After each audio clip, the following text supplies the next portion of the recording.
Hi, this is Kevin. Welcome to Filmer Collective.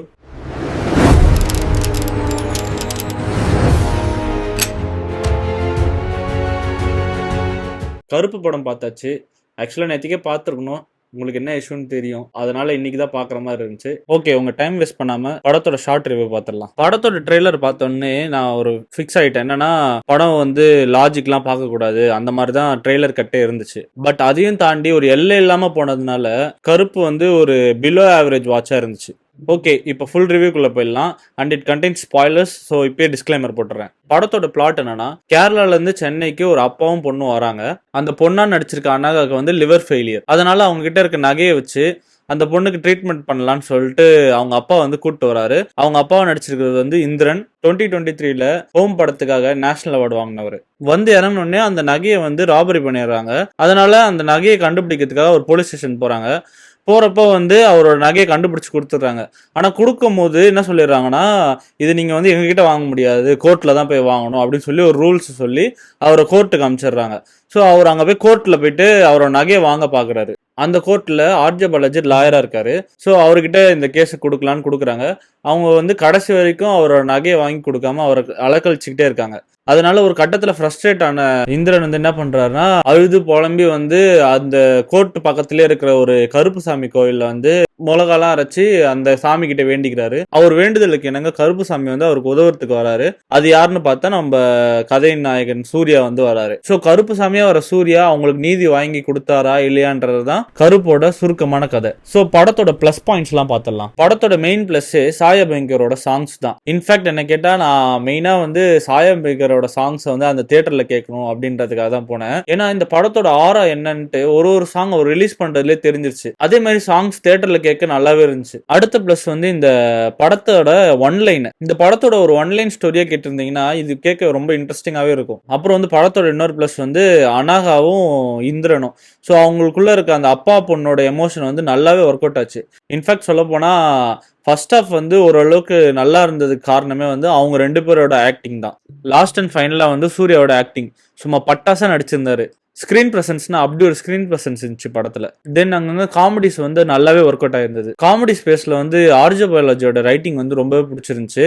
நல்லா work out பண்ணியிருக்காரு. சில scenes இன்ஸ்பிரேஷனா இருந்த மாதிரி இருந்துச்சு. அந்த ப்ரூஸ் ஆல்மைட்டி அந்த மாதிரியான சீன்ஸோட ரெஃபரன்ஸ்லாம் படத்துல இருந்துச்சு. சில இடத்துலலாம் வந்து அரையன் 305 கடவுள் அந்த படத்தோட ரெஃபரன்ஸ்லாம் லைட்டா இருந்த மாதிரி இருந்துச்சு. பட் வந்து காமெடி வைஸ் வந்து படத்துல நிறைய இடம் நல்லாவே ஒர்க் அவுட் ஆச்சு. தென் அவ்வளோதான், ஒன்றும் இல்லையா. இப்போ படத்தோட நெகட்டிவ்ஸ் பார்ப்போம். படத்தோட ஒன்லைன் இன்ட்ரெஸ்டிங்காக இருந்துச்சு சொன்னல, ஆனால் அந்த அளவுக்கு இன்ட்ரெஸ்டிங்காக வந்து ஸ்க்ரீன் பிளே இல்லாதது வந்து ரொம்ப பெரிய மைனஸாக இந்த படத்தில் இருந்துச்சு. அதுக்கப்புறம் சீன்ஸாகவே வந்து ரொம்ப லேகாக இருந்துச்சு. லாஜிக்கும் வந்து சுத்தமாக இல்லை. நம்ம என்னதான் வந்து படம் மாஸ் மசாலா படம்னு லாஜிக்கே இல்லாமல் போனால் கூட ஸ்டோரி வைஸ் இல்லை லாஜிக் இருந்தால் நம்ம வந்து சீன்ஸ் வைஸ் நம்ம வந்து லாஜிக்ஸ்லாம் பார்க்க தேவையில்ல. சீனில் ஏதாவது நடந்து இப்போ படிச்சு பறக்க விடுறாங்க, இல்லை ஏதாவது ஜம்ப்ல இருந்தால் கூட நம்ம கவனிக்க போதில்லை. ஆனால் சுத்தமாக லாஜிக் இல்லாத மாதிரி இருந்துச்சு நிறைய சீன்ஸ். படம் வந்து ஒரு ஃபேன் சர்வீஸ் மாதிரி இருந்துச்சு.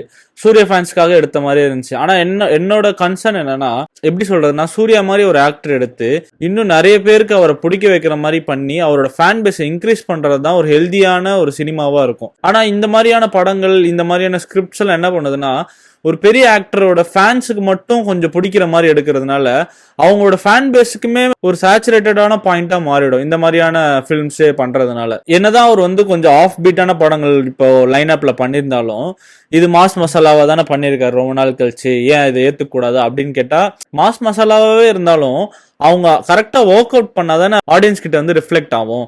ஸோ அந்த மாதிரியான ஒரு ஸ்பேஸ்ல இந்த படம் ரொம்ப டிசப்பாயிண்டிங்கா இருந்துச்சு. ஃபர்ஸ்ட் சொன்னல, படத்துக்கு நான் ரொம்ப ஹைப் ஆனது வந்து சாய் அபியங்கரோட சாங்ஸ்னால தான்ட்டு. ஸோ அது மாதிரி சாங்ஸ் மட்டும் தான் இந்த படத்துல நல்லா இருந்துச்சு. தவிர பிஜிஎம்ஸ்லாம் வந்து அந்த அளவுக்கு பெருசா ஒர்க் அவுட் ஆகல.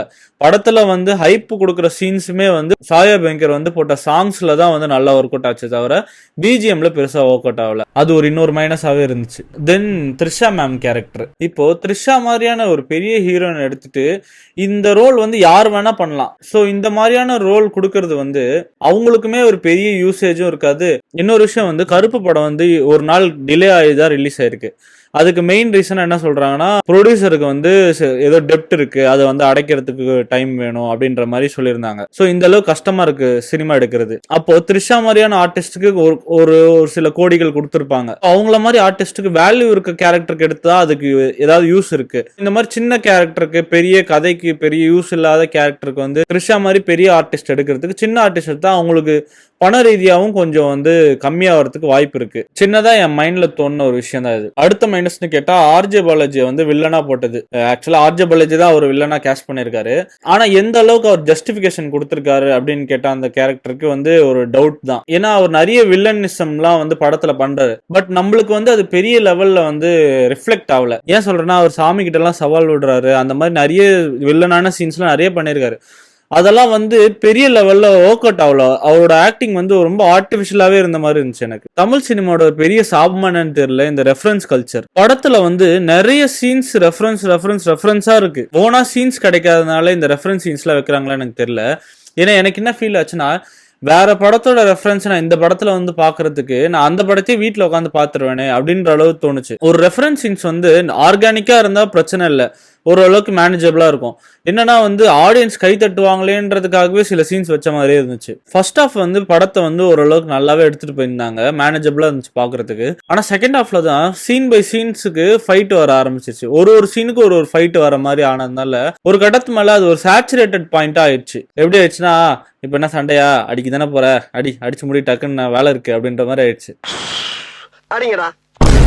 லாஸ்டா கிளைமேக்ஸ்ல ஒரு சீன் வருது. சூர்யா மாதிரி ஒரு நேஷனல் அவார்டு வாங்கின ஆக்டரை கூட்டு வந்து காந்தாரா படத்தை ஸ்பூஃப் பண்ண வச்ச மாதிரி ஒரு சீன் வச்சிருந்தாங்க. அவரு எஃபோர்ட் போட்டு அந்த சீனை பண்றாரு. நம்மளுக்கு பார்க்க வந்து கஷ்டமா இருக்கு. ஏன்னா அவர் அவ்வளவு எஃபோர்ட் போட்டு ஸ்கிரீன்ல பண்ணிட்டு இருக்காரு. ஆனா நம்மளுக்கு ஒரு பெரிய ஒரு ரியாக்ஷனே இல்லை ஆடியன்ஸ் கிட்ட. ஏன்னா வந்து அதுக்கான லீட் சீன்ஸ் எதுவுமே வந்து ஒரு இம்பாக்ட்ஃபுல்லா இல்லாதனால அந்த சீனுமே வந்து ஒரு நார்மலான சீன் மாதிரி தான் நம்ம பார்த்துட்டு இருக்கோம். சாமின்னு ஒருத்தர் இருக்காரு, அவர் நீங்க பண்ற தப்பெல்லாம் பார்த்துட்டு இருக்காரு, ஸோ அதெல்லாம் நீங்க பண்ணாதீங்க அப்படின்ற ஒரு கரு வந்து இந்த படத்துல இருக்கு. அதே மாதிரி கோர்ட்டும் லாயர்ஸையும் நம்பி தான் மக்கள் வந்து ஒரு பிரச்சனை தீர்ப்பீங்க அப்படின்னு நம்பி தான் வராங்க.